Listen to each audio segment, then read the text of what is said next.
다음 질문으로 넘어가고요. 지금 이제 시간이 얼마 안 남았어요. 오세훈 후보에 대해서 또 무상급식에 관한 논란이 계속 있으니까 이 부분에 대해서 김희원 의원님 질문하시겠습니다. 네, 무상급식에 대해서는 몇 차례 입장을 밝히셨습니다. 서울시장을 사퇴한 거에 대해서는 사과를 하셨고, 그러나 선별적 원칙은 옳았다는 입장을 계속 밝히셨어요.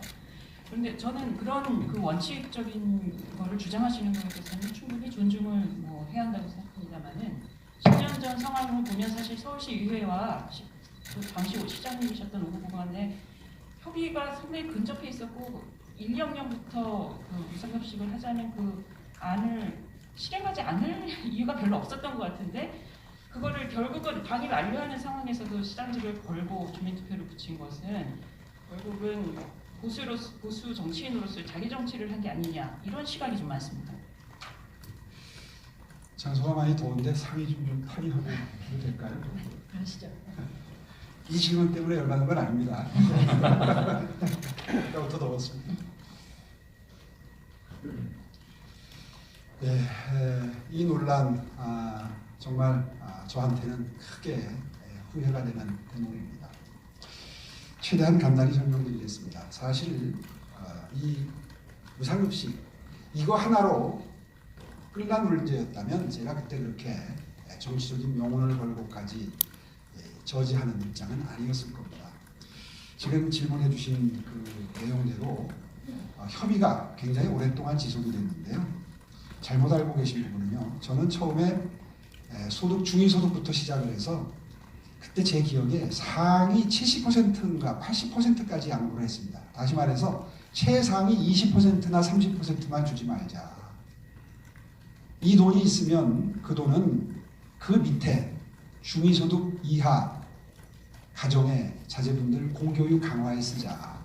학습 기자재 지원, 영어 원어민 교사, 방과후 학습, 공교육만으로도 신분 상승을 꾀할 수 있는 교육 사다리를 놓는 데 씁시다라는 게 제 입장이었습니다. 저 스스로가 공교육으로 여기까지 온 사람이기 때문에 저는 교육 사다리를 놓는 것이 그 무엇보다도 중요한 공존과 상생이 나라의 가치가 되어야 된다고 생각하는 정치인입니다. 따라서 단순하게 아이들 밥 안 줬다 이거는 너무 억울한 평가고요. 오히려 진보당 입장에서 좌파 정당에서 진보를 원칙으로 하는 정당에서 저 같은 주장을 해야 옳습니다. 그분들은 입만 열면 가난한 사람을 위해서 정치를 한다고 합니다. 우리 당이 부자를 위한 정당이라고 합니다. 거꾸로 되지 않았습니까? 그런 원칙을 가지고 시의회를 설득을 하려고 했는데 당시 시의원들은 요지부동이었습니다. 중앙당의 지침이 100% 가지면 하지 말라는 겁니다. 여러분 이게 옳은 자세입니까? 더군다나 이거 하나로 끝낸다는 보장이 있었던 상태가 아닙니다. 그 이후에 무상 등록금, 무상 의료 줄줄이 시리즈를 내놓고 이걸로 정권 탈환하겠다고 하나의 전략 전술에 동원이 된 그런 무상급식이었습니다. 저는 선거를 치른 지 1년밖에 안 된 시장이 총대를 메고 십자가를 지고 싸워야 될 입장이라고 생각했습니다. 왜냐하면 그 이듬해에 총선과 대선이 이어지었습니다. 선거 때가 되면 약해질 수밖에 없습니다. 다 허물어집니다. 따라서 제가 그 십자가를 짊어져야 될 적임자라는 스스로 판단을 했던 것이고요. 그래서 끝까지 이 점에 대해서 동의를 하지 않았던 건데 주민투표도 제가 제안해서 된 게 아니라 결국에는 시민 여러분 약 90만 명이 서명을 해서 주민투표로 들어가게 됩니다. 경과는 다 기억하고 계실 겁니다. 그리고 민주당이 지금 굉장히 부끄럽게 기억해야 될 것은 이 주민투표를 나쁜 투표라고 해서 참가 거부 운동을 펼쳤습니다. 세상에 정책선거, 정책투표가 나쁜 투표가 어디 있습니까? 자신이 없던 거죠. 그래서 투표 거부 운동 때문에 이 개표가 안 된 겁니다. 그때 투표 참여율이 25점 몇 %였습니다. 사실 예측이 됐었기 때문에 그 정도 투표 불참 운동을 하는 상황에서 25% 정도 참여할 게 예측이 됐었기 때문에 자리를 걸면 좀 더 많은 분들, 저를 시장으로 찍어주셨던 분들은 다 투표장으로 나올 것이라고 기대를 하고 대선 불출마 선언을 하고 자리를 걸었던 겁니다. 과연 정치인으로서 해서는 안 될 일이었는가? 결과적으로는 시정을 놓음으로써 그 이후에 시정이 퇴보하는 결과를 가져왔기 때문에 제가 굉장히 자책감이 커진 건 사실입니다. 그러나 대한민국의 미래를 위해서 이것이 시금석이다 라는 심정으로 제 방에 뚫린 조그마한 구멍을 막는다는 심정으로 손을 들이밀었던 게 결과가 그렇게 이어졌던 것이라는 것, 오해가 좀 풀렸으면 좋겠습니다. 네. 총대를 메고 선별복지의 이념을 굉장히 강조를 하셨고 그 논쟁은 사실 지금까지도 계속 이어지고 있습니다. 한국 그렇습니다. 사회에서. 예. 하지만 어쨌든 복지 혜택이 늘어나고 있는 그 거대한 그 역사적 흐름은 부인할 수는 없을 것 같고 국민의힘은 정강 정책을 새로 바꾸면서 기본소득을 첫 번째 정책에 올렸습니다. 지금 안심소득을 공약으로 내셨는데 그거는 기본소득과는 좀 차별화되는 선별복지 정책이죠. 국민의힘의 정강 정책에 기본소득이 포함되어 있는 것에 대해서는 어떤 입장이십니까? 기본소득을 광의로 보면 안심소득까지도 포함하는 개념으로 보고 그렇게 정당 정책의 지원으로 저는 해석을 합니다.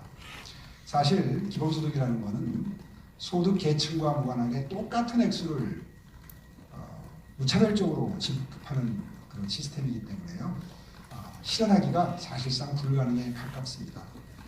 요즘에 코로나 때문에 재난지원금을 줄 때도 지금 정부 여당조차도 피해가 큰 분들에게 더 많이 지원하는 것과 똑같이 나눠주는 것을 변명하지 않습니까? 그럴 정도로 지금은 이제 어느 정도 자리가 잡힌 상태입니다. 사실 여기에 도표까지 준비를 했는데요. 안심소득은 하우상박, 어려운 분들일수록 크게 복지 혜택이 돌아가는 시스템입니다. 저는 바꿀 수만 있다면 워낙 복지 체계가 복잡하고 지금 굳게 뿌리 내리고 있는 상태이기 때문에 이걸 틀거리를 일시에 바꾸는 건 불가능에 가깝다고 생각을 합니다. 그런데 가능만 하다면 가장 바람직한 건 안심소득 시스템입니다. 기본소득과 안심소득은 비슷한 점이라고는 정부 재정을 많이 투입해서 일률적으로 현금을 나눠준다는 점에서만 같지 그 외에는 공통된 게 별로 없습니다. 이번 선거를 통해서 안심소득이 국민들의 뇌리 속에 어느 정도 자리 잡기를 바랐고요.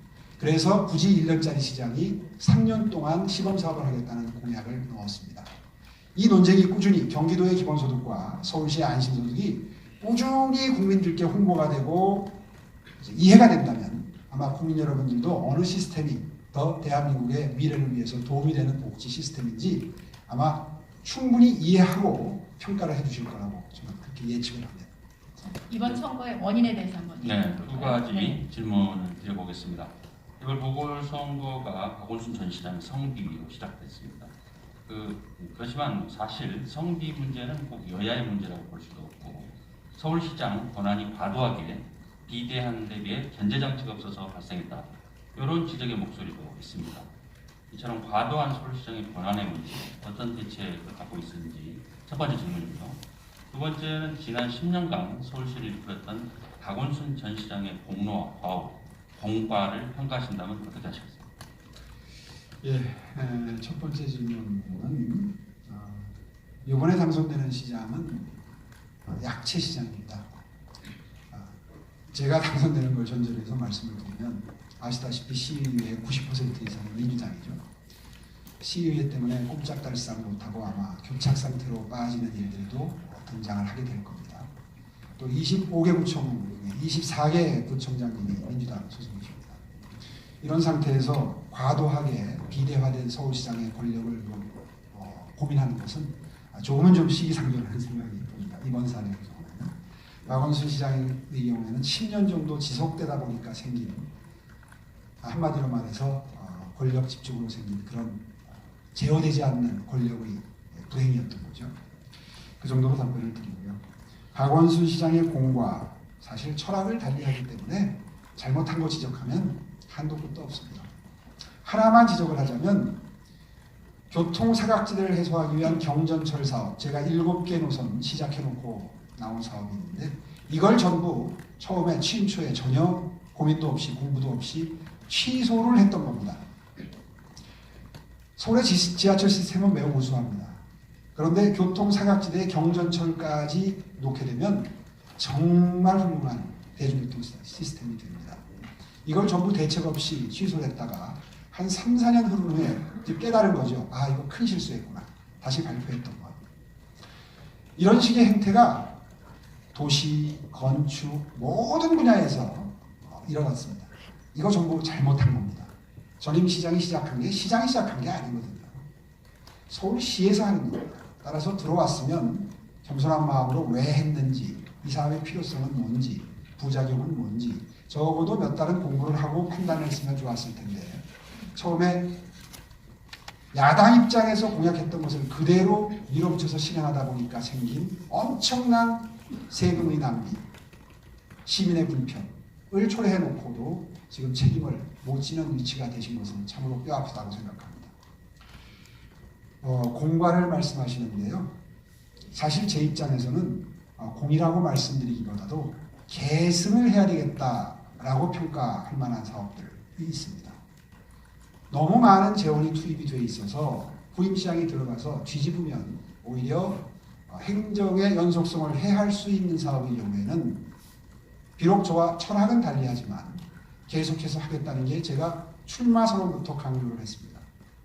제가 뼈저리게 느낀 것이 후임시장이 들어와서 아무런 고민도 없이 대형 시책 사업들을 뒤집는 모습을 보면서 저건 정말 시민들께 큰 죄를 짓는 건데 저렇게 죄의식 없이 일 처리를 쉽게 하는구나 하는 걸 보면서 너무너무 가슴이 아팠기 때문입니다. 따라서 제 정치 철학이나 제 행정 철학과 맞지 않더라도 박원순 시장께서 시작해 놓은 것은 마무리까지 하고 지속하겠다. 그것이 시민들이 비판 여론이 매우 비등해서 도저히 계속할 수 없는 사정이 아니라면 계속해서 시행하겠다는 다짐을 이 자리에서 다시 한번 있게 하겠습니다. 자, 이제 시간이 한 10여 분 정도 남았습니다. 그래서 각 패널 분들께서도 꼭 해야 될 질문 한 가지씩 정도만 하시고 그리고 이제 마무리 말씀 듣고 아마 끝내야 될 것 같은데요. 박원순 시장 이야기를 했으니까 제가 그럼 중간 멘트로 해서 중간으로 질문 하나 하고 그 다음에 이제 질문 하나 정도씩만 해서 정리를 하는 걸로 해야 될 것 같습니다. 현재 저 오시면서 그런 불편함을 많이 느끼셨겠지만 광화문 광장이 지금 또 공사 중인데요. 과거에도 광화문 광장에 대해서 이야기를 하신 적이 있고 또 서울시장 하셨을 적에도 뭐 스노우보드 대회 뭐 이런 것들 때문에도 이야기가 있었습니다. 광화문 광장 앞으로 어떻게 할 것인지 지금 저기 세금 낭비 이런 이야기들도 많이 나오고 있죠. 어떻게 하실 것인지 일단 계획을 좀 듣고 싶습니다. 다행인지 불행인지 공사 구간의 일부에서 조선시대 유적이 발견이 돼서 그 부분에 관한 공사가 진척이 되지 않고 있습니다. 사실 이것은 시장 권한대행이 시작해서는 안 됐었을 사업입니다.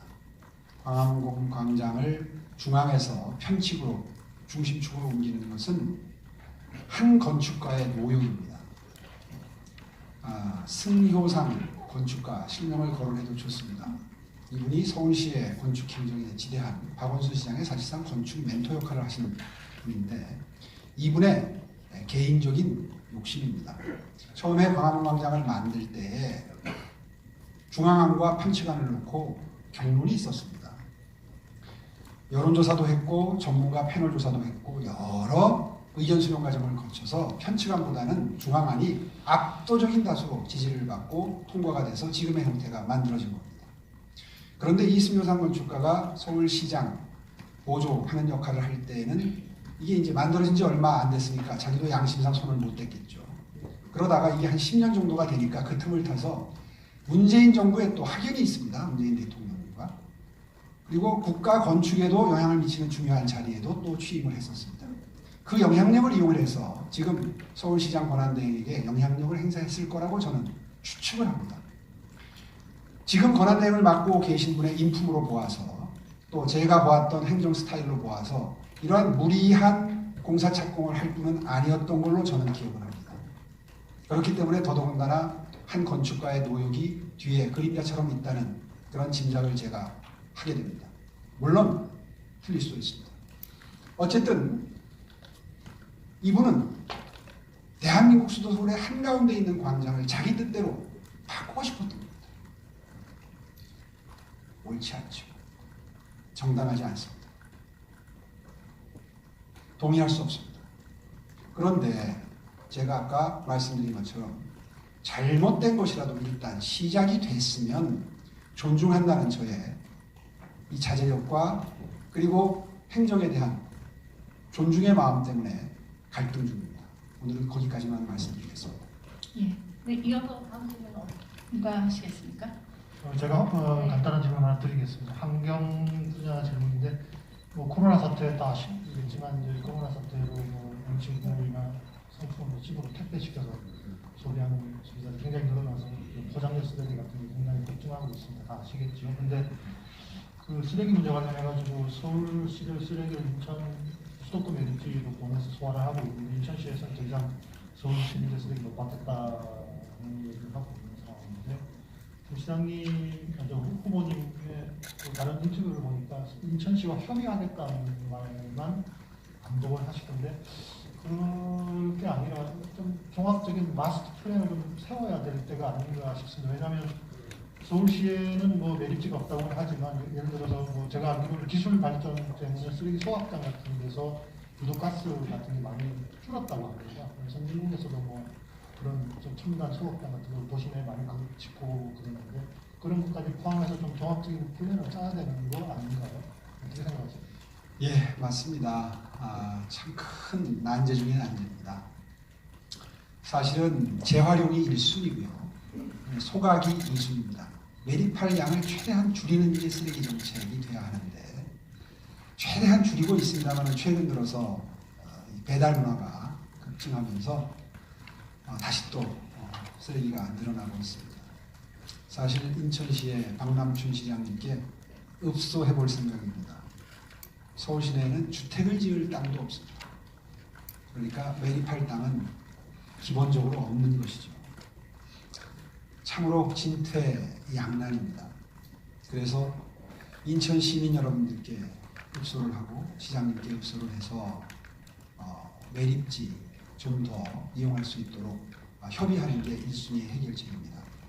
제가 2006년도에 서울시장에 취임해서 최초로 먼저 해결했던 가장 큰 갈등 사례가 서울 시내의 동서남북에 있는 4군데의 쓰레기 소각장 이용률이 당시에 20-30%에 불과했습니다. 타 자치구 걸 받질 않아요. 권역별로 쓰려고 소각장을 만들어놨는데 다른 자치구, 인접자치구 걸 받질 않아서 이용률이 20-30%에 머물고 있던 것을 취임하고 1년 내에 다 해결을 했습니다.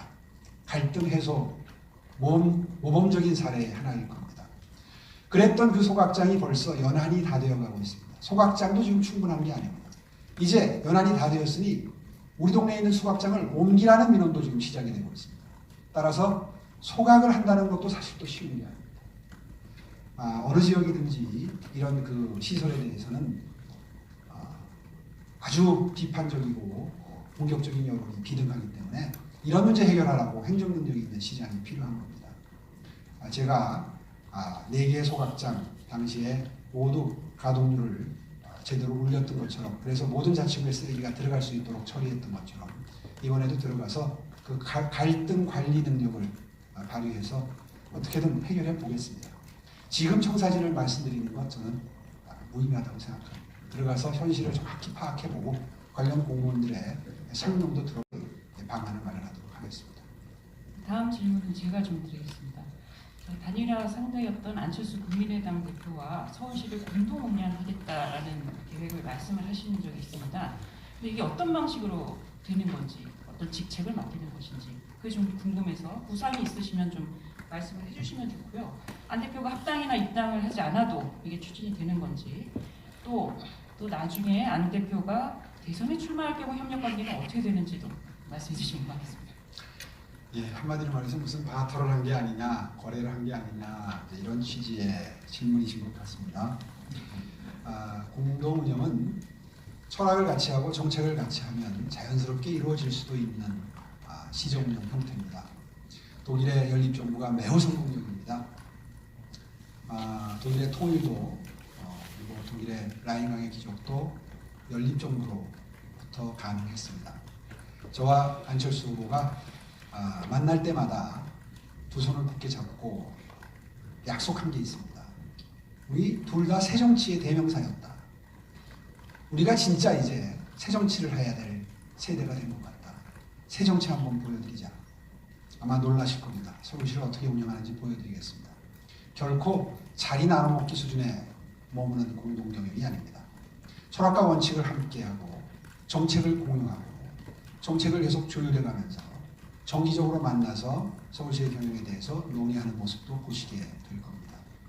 그렇게 해서 이런 게 연립정부고 이런 게 상생의 협의 정치구나라고 하는 것을 시민 여러분들이 보시고 동의하실 수 있는 형태로 서울시를 운영하고자 합니다.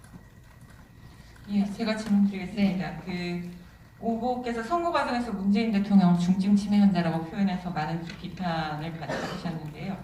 그 각종 막말은 기존에 그 클린 이미지를 가지고 정치 시작했던 후보의 이미지에 좀 삭제가 들어가면 기하는 모습입니다. 굉장히 넓고 부패한 이미지를 부각했는데요. 왜 이렇게 좀 변하신 건지 좀 여쭤보고 싶습니다.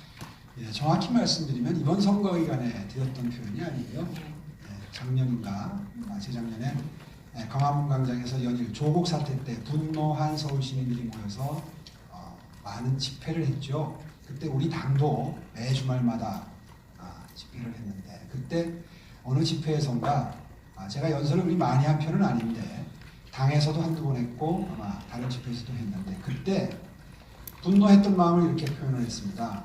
아니 국민 여러분들은 전부 경제가 안 좋다 힘들다고 하는데 대통령께서는 경제에 문제가 없다고 하십니다. 이게 무슨 중증 치매 환자 같은 넋두리입니까?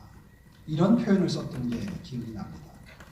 사실 국민 대다수가 경제가 나빠졌다, 어려워졌다. 특히 통계청 통계조차도 그거를 명확하게 입증하고 있는 상태에서 우리 경제 문제 없다. 더군다나 부동산 가격도 문제 없다. 부동산 가격은 폭등하고 있는데 문제 없다는 이야기를 작년까지 하셨습니다. 우리나라 정치에서는 비유가 통하지 않습니다. 직설적으로 이야기하지 않으면 나중에 다 망언으로 치부되는 경향이 있습니다. 그때 그 연설회장에서 이런 비유를 했던 건 정확히 말하면 아니 중증 치매 환자도 아니고 어떻게 이런 말씀을 하시느냐는 표현을 했는데 이 중에서 중증 치매 환자만 골라가지고 이번에 다시 문제를 삼은 겁니다. 중증 치매 환자도 아니고 라는 표현도 쓸 수 없다면 도대체 어떤 강력한 비유를 할 수가 있겠느냐 하는 취지로 반론을 하니까 또 과한 표현을 썼다 이런 비판을 받았습니다. 그래서 그 다음부터 제가 입을 닫기 시작했습니다. 이게 예민한 시기니까 이런 것조차도 전부 문제가 되는구나 라는 생각을 했는데요.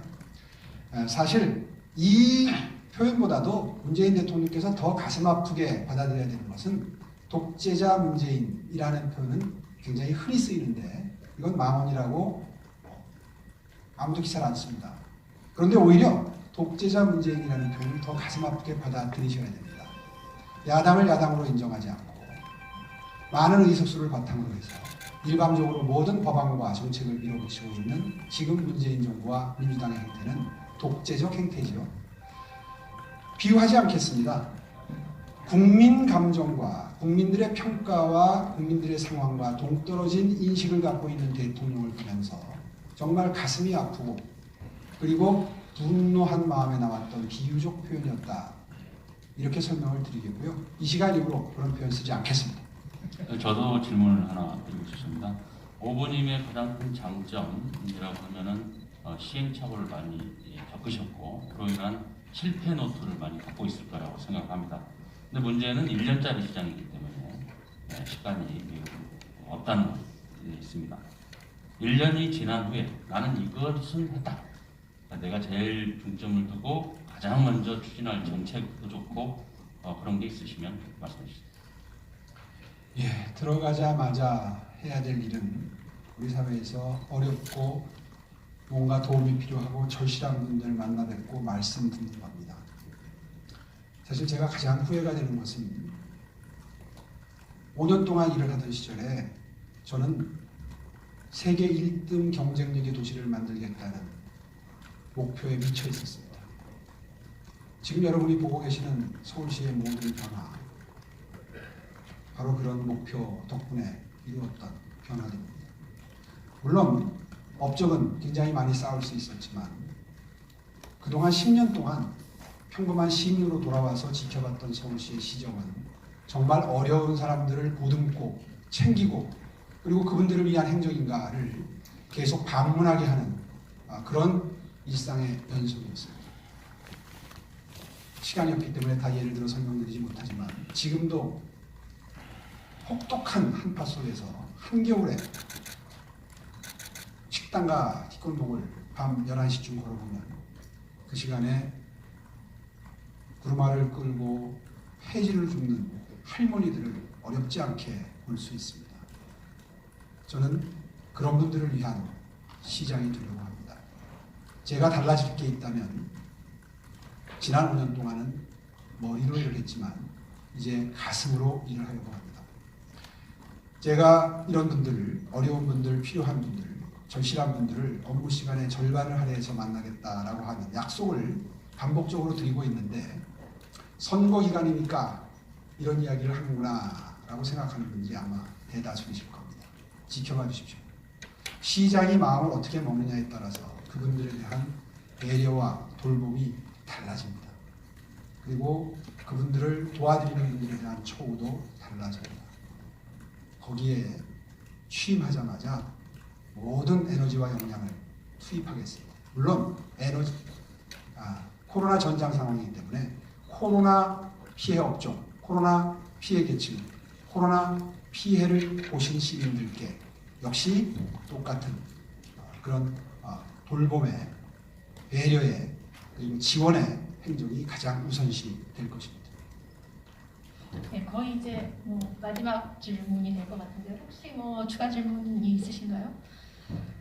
출마 선언 당시만 해도 별로 지지율이 높지 않았는데요. 최근에는 지지율이 계속 급하게 올라가는 공공행진을 하고 있습니다. 후보 단일화 효과라든지 LH 사태로 인한 반사 이익 덕분이다 이런 이야기들도 사실 나오고 있는데 과연 진정한 그러니까 여당을 심판하는 표가 아니라 오세훈 후보님 본인의 표로 끌어오기 위한 어떤 보관 같은 게 있어야 될 것 같습니다.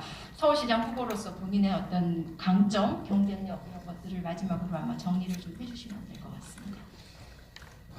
믿으실지 모르지만 저는 지금의 지지율을 믿지 않습니다. 지지율은 며칠 만에라도 변동할 수 있는 게 지지율입니다.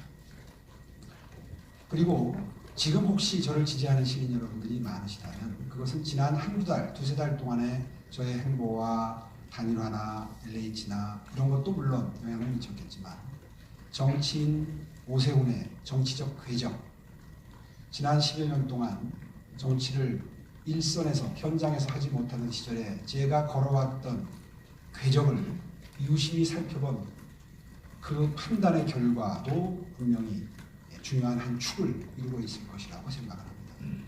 지난 10년 동안 저는 단 한 번도 시민 여러분들께서 저에게 주셨던 소중한 기회를 통해서 쌓았던 경륜을